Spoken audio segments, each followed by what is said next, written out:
My guest is known for being the guitarist of the many big bands like Murderdolls, Dope, and legendary Joan Jett. He is also the guy behind the real good taste of Catfight Coffee. Please welcome Acey Slade. Hey, Acey, how are you? Hey, everybody. How are we doing today? Oh, we're going all very fine. First, when did you start playing guitar, and who introduced you to play rock and roll music? Well, I kind of started playing guitar because I wasn't really into sports, and I wanted to have some camaraderie with my friends. And you know, they were forming a band, and so you know, I had a guitar kind of put in my lap, and then I figured out as soon as I could string 3 chords together and write a song, I was up and running. And, you know, that was kind of part of it. And also I had an older sister who had really good taste in music, actually. And she had, you know, Cheap Trick and Judas Priest, and she had a lot of really good records playing in her bedroom. And, you know, to be completely honest with you, I was an insecure kid and looking for a way to sort of, you know, it's a weird thing. Like, I didn't want to be popular with the popular kids, but I still wanted to have friends. And I saw that there was a camaraderie in the rock and roll circles of feeling like you didn't fit in, but then you're fitting in with people who don't fit in, you know? So I guess that's it, you know? All right. For me, your music and your world, it's like an horror, a trash, shock rock movie or something like that. Why did you work in this kind of music, and what this type of song bring you? Well, I think part of it is, you know, like I said, growing up, I grew up in a very secluded area in Pennsylvania, and you know, where we grew up, it wasn't like being in New York City where, you know, you could be into hardcore, or you could be into goth, or you could be into subgenres that are, you know, you could be in a subgenre of a small genre of music. Like, you know, within punk rock, there's ska, there's hardcore, there's like 76 era punk, there's oi, you know, and if you're in the middle of nowhere, Pennsylvania, you can't funnel that down. And so, for me and my friends, we didn't see a huge difference between Alice Cooper and the Sex Pistols, which, you know, if anybody knows their history, they know that John Lydon, you know, he technically auditioned for the band singing an Alice Cooper song. So obviously neither did a lot of the people who influenced me.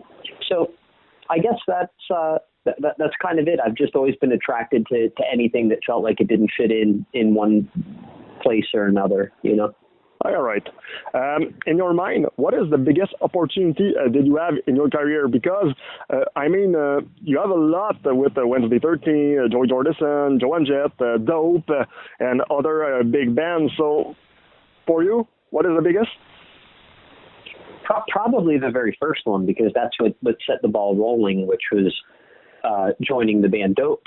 And, you know, it's funny because Edsel and I are very good friends to this day, and we talk very much as equals now, but I still always have to say to him, like, dude, you know, if it wasn't for you giving me that chance to move to New York, I never would have played with Joan or played with the Misfits or the Murderdolls or any of the things that I currently do. You know, had it not been for him giving me that chance, who knows if the ball would have kept rolling? Who knows where I would be if I would have just be, you know, working in a warehouse in Pennsylvania or whatever it is that I would have ended up doing with my life, you know. You talk about Dope. Last year marks the 20 years birthday of the first album of the group, Phalanx and Revolutionaries. Are you feel sometimes nostalgic about this time? Who really make you know in the rock and roll industry, like you said? Yes and no. Yes, in that, you know, there so many firsts happened with that band. First time I was on a tour bus, you know, that first time I was on a tour bus that was our tour, that was the band's tour bus, you know, seeing the world, coming up into Canada. I'd never been into Canada in my life before I joined Dope. And in fact, I think the second show that we ever did on tour, like on proper tour, was we went up into Toronto and Montreal and I think Ottawa, and I remember being like, wow, this is Canada, man. This is crazy, you know? And the first thing that struck me actually is I remember that was the first time I saw like a field of energy producing windmills. And I was like, oh yeah, I think I saw this on the news that you can use wind to harvest energy. So yeah, I've got all that from Dope. But I mean, it was so overwhelming that I can't lie. I do get a bit more nostalgic about the Murderdolls than I do about Dope, even though Dope is still like a constant in my life. You know, it's. I feel like it's more like those guys are my brothers, and we go to work together. You know, and we see each other grow and change their life. But you know, the Murderdolls was the one that really took off. So I get a little bit more nostalgic about that, I suppose. You talk about the Murderdolls, is probably the band will make me enter this kind of music because it's one of my favorite group of all time. This year marks the 18th birthday of the album Beyond the Valley of the Murderdolls. What is your best memories of this era? Oh, God, man. I mean, so many. I mean, you know, like I said, with Dope, we were... You know, the thing that's interesting about that band is that we never took for granted the fact that we had an opportunity and that we had people that we had a responsibility to deliver to. We were always very clear that, like, okay, the record company is a bank. They've loaned us money, and the way that we pay them back is selling records. So we've got a job to do. The Murderdolls was nothing like that. The Murderdolls was like, okay, we are here to fuck things up and make a mess. So there's some freedom in that. And I guess part of that was because when we did the first tour, you know, originally Joey said to me, he said, look, I've got, you know, the Murderdolls are now doing tour. Joey had asked me to join the band a long time before that. And he said, you know, hey, we've got an opening now, you know, are you ready? Is the timing right? I said, yeah. What do you got going on? And it was, you know, like 2 weeks in the States, 2 shows in Japan opening for Guns N' Roses, and then 2 weeks in Europe and the UK. And he's like, that's what I'm going to do, and then I'm going to go back and do another Slipknot record. So I guess we kind of went into it with the attitude of like, well, fuck it, man. Like, we're only doing this for like a month and a half. Let's act like rock stars. You know what I mean? And, you know, little did we know that the band would end up taking legs and it would end up meaning a lot to a lot of people. And you have to remember at that time, that was at the peak of nu metal. So it was like all the bands at that time, you know, you had a DJ in the band and baggy pants and, you know, a little soul patch goatee. Everybody wanted to be Fred Durst. And we were the complete opposite of that. And so we were like, yeah, nobody's really going to like this because we're kind of a fuck you to a lot of the music that we're going to get lumped in with. And the complete opposite happened. Everybody loved us because we were a breath of fresh air, you know. Just to be clear, the song I just love to say fuck. It's great to play this. Yes, it is. It's an awesome song to play. You know, it's funny. I feel like every band I've played in has that one song that, like, I don't like to practice at home because it's kind of monotonous.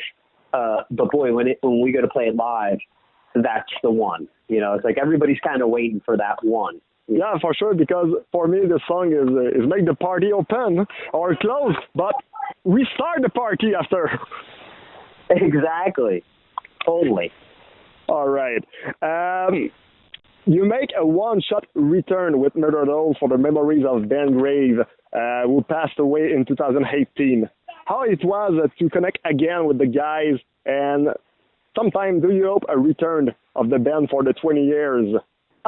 Well, it was bittersweet. You know, I mean, you know, it was.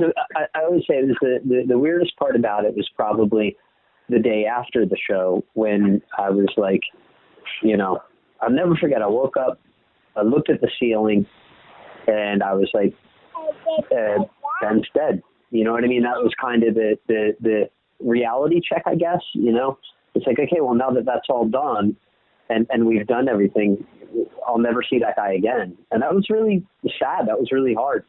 But the show itself was really great. And, you know, Lydia, Ben's widow, and Ben's family, Sharon, they never once were like sad. You know what I mean? And I can't give them enough props. Like man, that must have been so hard for them. And yet they had game face the whole time.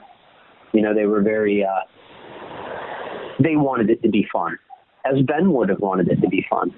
You know, Ben wouldn't have wanted it to be sad. So it was awesome. At your point of view, a future album with Murderdolls, or just simply a couple of shows or something like that?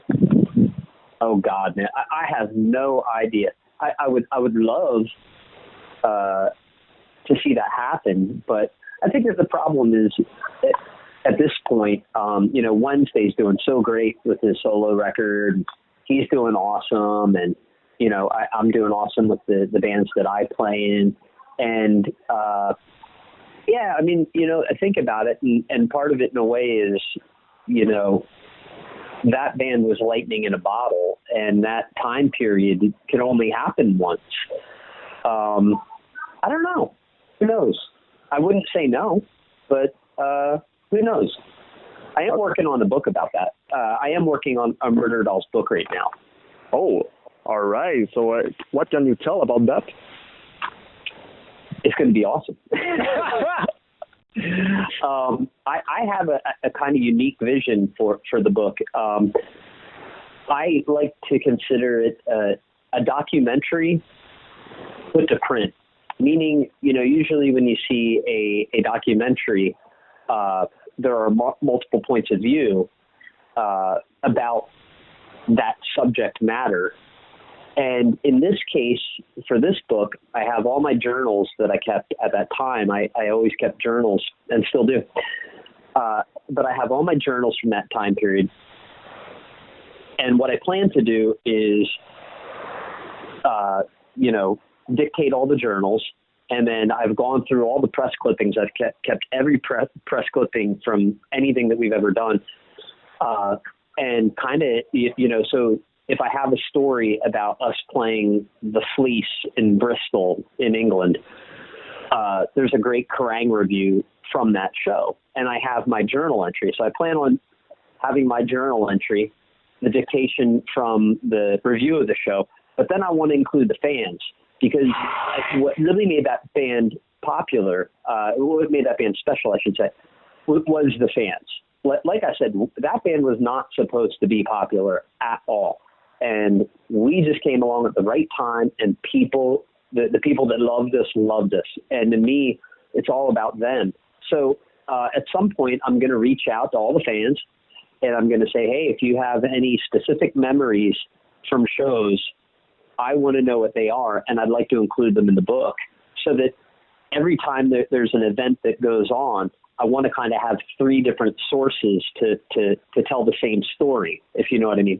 And there's a book called Please Kill Me that chronicles the New York punk scene on the Bowery that kind of does a similar thing, where it's like Deborah Harry talks about playing CBGBs for the first time. Joey Ramone talks about how he was at that show, and maybe Debbie's like, oh, we sucked, nobody liked this, and Joey Ramone was like, I saw them, I thought they were awesome, and then maybe Hilly Crystal, who owned CBs, was like, I booked them, I didn't know what was going to happen. So I think it makes it really interesting to hear different people's perspectives of the same events, if that makes any sense at all. The book will be awesome. Next question for you, Acey. You had a solo project. It's possible to move on again with this project, or at your point of view, it's dead? Yeah, it's funny. I was just talking to the engineer who did the last record, Valentine's for Sick Minds. Okay. And I'm going to go in the studio with him soon. And we're just going to do 2 songs, I think. And yeah, it's a weird thing. It's like I wanted I'd love to do another album, and just when the time's right, you know. And you would think that now would be the right time, but I'm so focused on Catfight Coffee right now. There have been some bands I've been in the studio with, and so I've been working on some musical things. But you know, my solo stuff, as much as I hate to say it, it doesn't pay the bills, so to speak. So it's a passion project. You know what I mean? So I'm going to do it, but I'll do it when the time is right. But in the meantime, I will record 2 songs that I think are going to be really cool, and I'll put those out. Okay. Every time will be on time. You have a passion for coffee. Some rocker like drugs. Some rocker like alcohol. Some rocker probably like apple juice. But for you, it's coffee. Tell me the story with your brand, Catfight Coffee. So I have to say the name and the logo is very perfect. Thank you very much. Well, you know, ever since I was a kid, there's 2 things I've loved, which is entertaining people and coffee. And I know it sounds funny saying, like, wait, since you were a little kid, you liked coffee. And the truth is, absolutely. My parents had their own business when I was a kid. And I'll never forget, they used to drink coffee all day long while they're working. And there would be these cold cups of coffee on their desks that were like milk and sugar.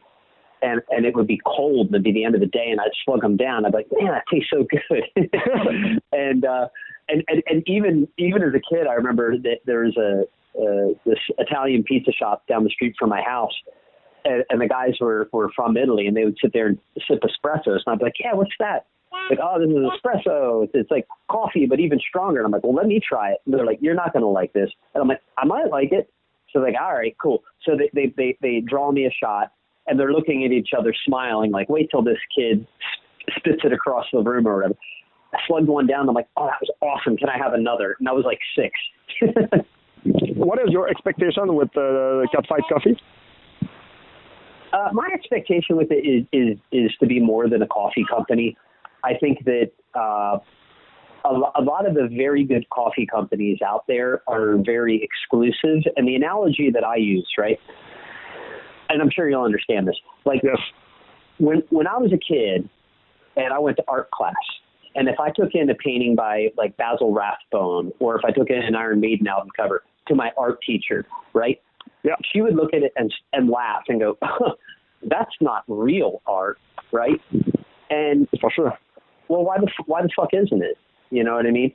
And sure enough, as time has gone by, like, you know, people now appreciate people like Derek Riggs or Basil Rathbone or some of these original horror and movie poster painters. It wouldn't surprise me if Pokemon cards in 10 years are looked at the same way Warhols are looked at. And I feel that way about coffee. I feel like the really good coffee companies tend to look down on people like us who like to, you know, watch horror movies and listen to weirdo bands and stuff like that. And they have this attitude that, like, oh, because we don't have a beard and because we're not politically correct and because we're not, just very cork-sniffing elitist type people, that somehow our taste in coffee and our taste in beverages doesn't matter. And I wanted to create a coffee company that was like, look, this coffee is every bit as good as these elitist companies, but fuck them and fuck their shitty attitude. And we're going to put fun brain teaser games on the puzzle that remind us of Funko toys or remind us of old boxes of Boo Berry or Count Chocula cereal. And maybe we're going to do Velvet Blacklight posters or whatever. All the things that, like, we like, but we're going to pertain it to coffee because, you know what? Just because we don't like, I don't know, Cage the Animal or whatever the latest, and nothing against those guys, but I think you know what I'm saying. Like, just because we don't like these hipster bands, that doesn't mean that we don't love coffee just as much as anybody else. So we're just going to celebrate it our way, in the same way we celebrate Halloween, and fuck them. So, the perfect answer. You know, it's take a very long time, but now I think Weird can make sale. We can make cash with that. Yeah, I mean, that's not exactly the goal for us. You know, obviously I want to pay my bills and I want Catfight to be something that does pay my bills. But there's two things with that. Number one is that we're all in a really weird spot right now, and a lot of us are in a tough spot financially. And I never want anyone to feel like they're not invited to the Catfight party because they can't afford to buy our coffee right now. If you can't, that's totally okay. Just, show up and hang out with the weirdos, and that's all right. And hopefully eventually your finances will allow you to do that. And if they're not, you're still welcome to hang out and contribute and have fun. So that's the first part of it. The second part of it is, the bigger a company gets, the more oftentimes people want you to change things to become more widely accepted. And I'm not interested in that. I'm not interested in being Starbucks or Pete's or whatever, because anytime you do that, you have to be a little safer and you have to trim away the things that make you unique. And I don't want to do that. I'd rather be important to a small group of people than kind of meaningless to a large group of people. So on your own, I like it. Acey Slade, thank you for your time. It's very appreciated. Absolutely. And thank you for your time. Thank you for taking an interest in Catfight and my career and everything else. And anybody else who's taking the time to listen to this, you mean the world to me. So thank you.